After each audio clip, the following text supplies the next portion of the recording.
Hello, my name is Kieran Grant, and I have built, among other things, an arm-mounted flamethrower. And I know what you're thinking. Kieran, isn't that dangerous? I mean, kinda, yeah, I guess, but it's basically safe. Let me explain why. The contents of this video are for entertainment and educational purposes only. Kieran Grant is a professional dumbass, and you shouldn't listen to him no matter how safe he says a project is. If you attempt to recreate anything in this video, you are putting yourself at serious risk of injury, either from yourself or a parent/guardian. You have been warned. Right here we have the ignition system. You activate it by pushing on a button on the handle, with your thumb, obviously. That activates an arc lighter, which I rewired into the body of the flamethrower. On the bottom we have straps, just from stretchy stuff I got from Walmart. Sewed it together into loops. I did make them a little big, so you have to wear it with a jacket on. This is everything all laid out. You've got the can, the arc lighter, the flamethrower itself, the handle. That's the arc lighter once I've taken all the shell off and have rewired it so that it works with the handle. This little bar is basically the safety of the flamethrower. Without it, it literally cannot let out any gas whatsoever, so it's kind of important to have in there. This is the back piece. You just got to open it up, then you can slide the can right on in there. It's nice and simple.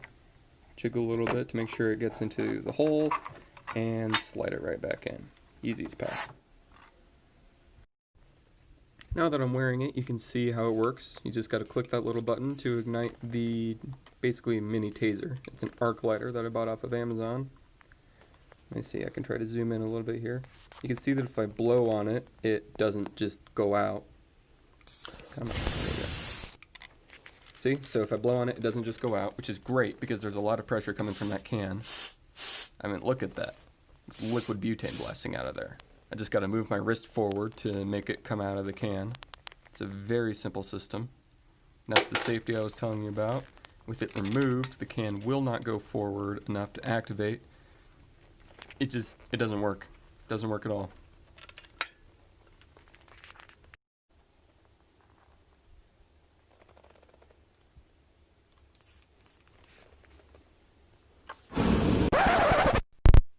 Yes, I lit it off indoors. It's not a big deal. Chill. Alright, maybe I should get along to explaining the basically safe part of the video. So there's a few things that make an arm-mounted flamethrower not quite as dumb as it sounds. One,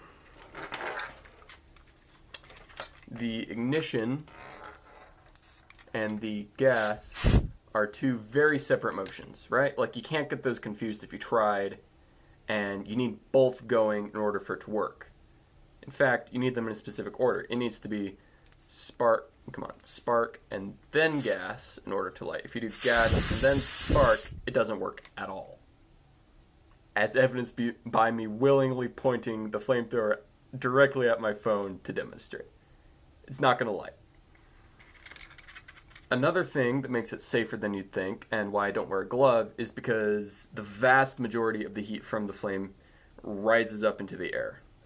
So I don't get burned. I do singe off the hair on the back of my hand a lot of the time when I use it, but that's far from getting an actual burn, and to be honest, I didn't use that hair much anyway, so it's all a wash. Another concern people often have is, well, Kieran, what if the flame goes back into the can and it explodes? That's not how it works. I understand why people are concerned about it. They're just wrong. So there are three things you need in order to create flame. You need heat, you need fuel, and you need oxygen. Oxygen you get just from the air around you. Heat, in this instance, we're getting from the arc lighter, the mini taser right there.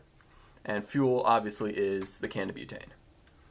So all three together, do it in the right order, big ol' flame. It's great. As far as the can exploding, though, there's no oxygen inside the can. The can itself actually gets very, very cold, and so it's only got one of the three things.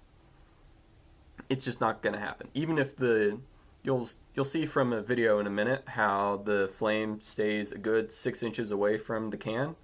Even if it did retract all the way up towards it, there's no oxygen, there's no heat. It can't explode. That's just not how it works. Other concerns. Yes, it is made of plastic. I 3D printed it.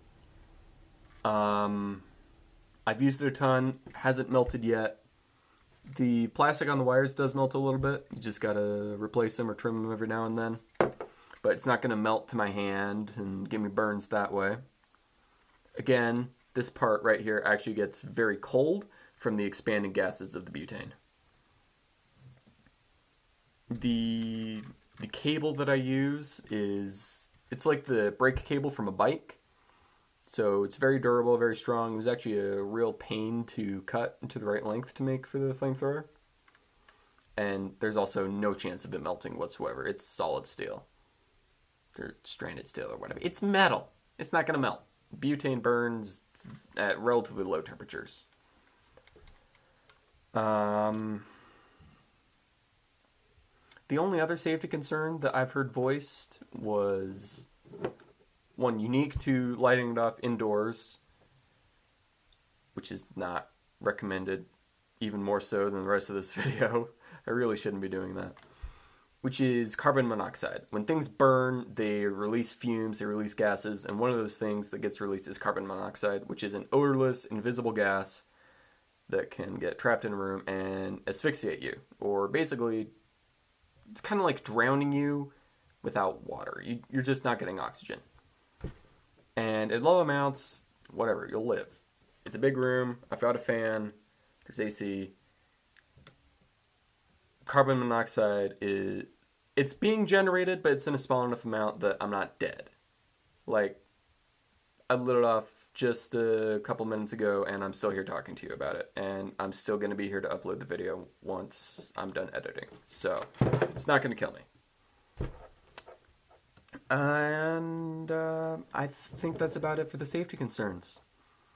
If you have others that aren't mentioned in this video, feel free to mention them in the comments, and I will either acknowledge that it's a valid concern and I should do something about fixing it, or I will make a future video explaining why you are wrong. And that's actually not a concern, and it's basically safe. Anyway, thank you for watching. As stated before, my name is Kieran Grant, and this is my flamethrower. Yeah, see you in a future video.